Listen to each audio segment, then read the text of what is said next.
So I'm from Kansas City, Missouri, born and raised. Grew up with 75th and Truce. Any new releases come out, going to Seventh Heaven and listen to them and the little preview thing.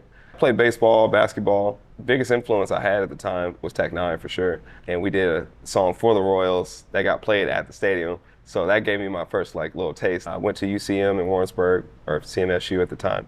Wound up leaving there because I was partying too much. Went to UMKC. I was working at a restaurant in Lee Summit. I was selling beats and stuff a little bit too, so I used to supplement my income.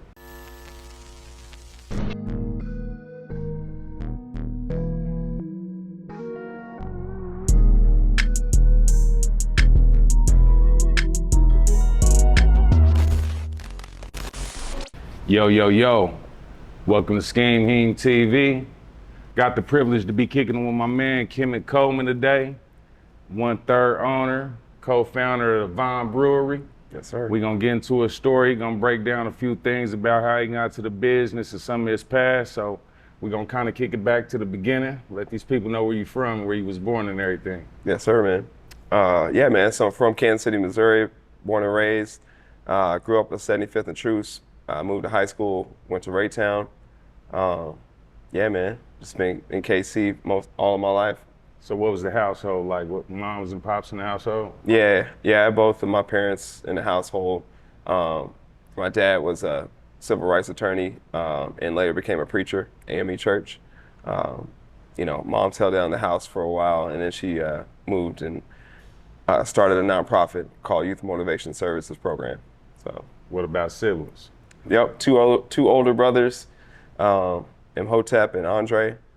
They're 10 and 11 years older than me, so I was definitely the baby. Yeah, one of them lives here, and the other one moved to LA to pursue film. When was you born?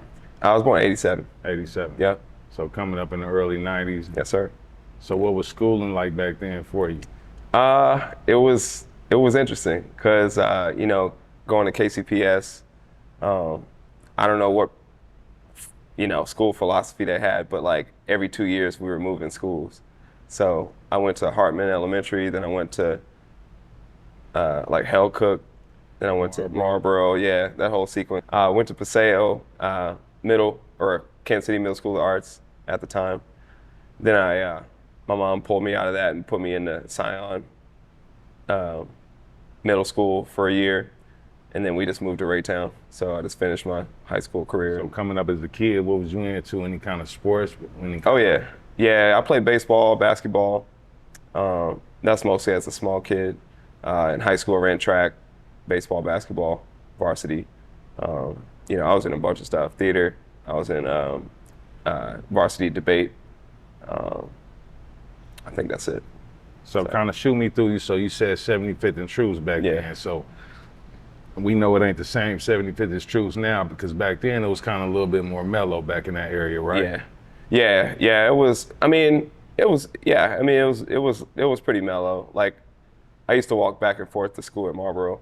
My mom was worried about me crossing Truce, but Was Seventh Heaven there then? yeah. Yeah, that been there for me. Yeah, it was there. Was you going there? Did Oh, you yeah. have love for the music back then? Oh, definitely. Yeah, any new releases come out, going to Seventh Heaven and listen to them and the little preview thing.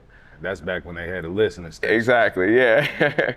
Go up the stairs. When music was up the stairs. Exactly. Shop, yeah, exactly. So it's all moved around now, but yeah, I used to always be in Seventh Heaven, like for sure. It's down the street. When did your passion or love for the music come? Was you always messing with music? You do any band or anything? No, I didn't really get in the band until, I was over 21. But as a kid, my love for music came from my big brothers. So like, they used to play music really loud, mostly obviously rap music.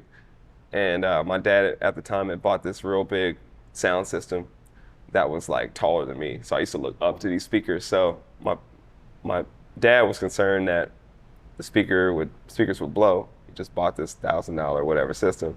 My brothers realized that these can get really loud and it's got nice bass range. So they'd have me be the lookout to make sure my parents weren't coming home when they used to blast all these records.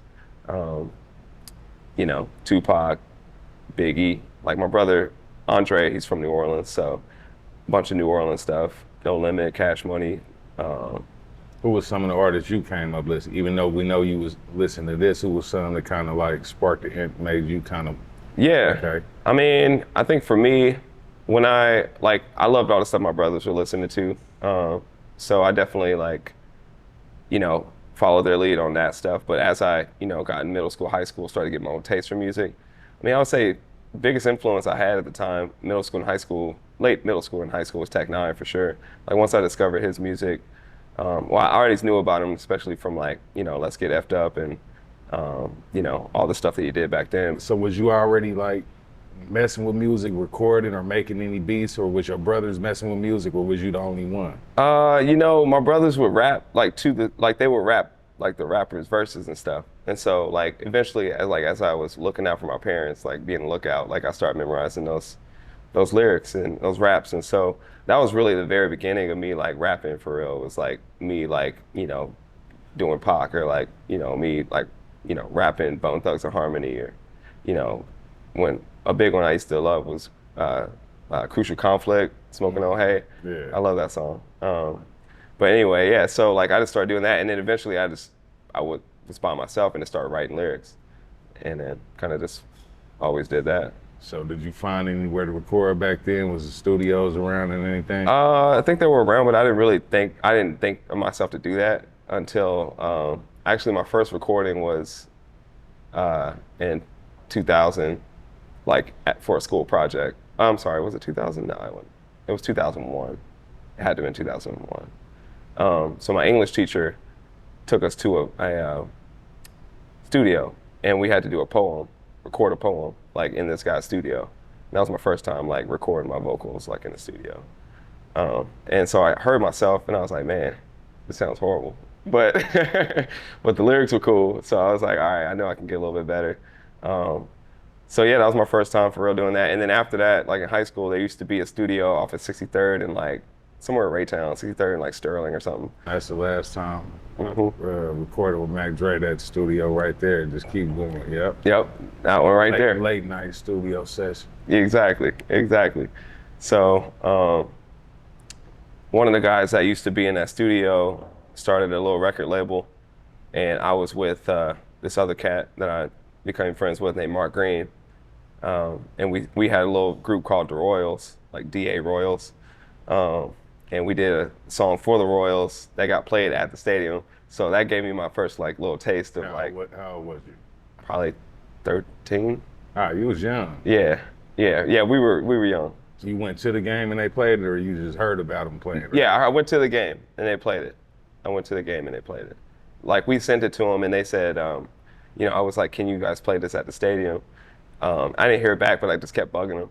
And then they were like, we think it's okay. We'll play it during this time during the game. So we showed up to the game and they played it. So we were we thought we were celebrities. Did you graduate from Raytown?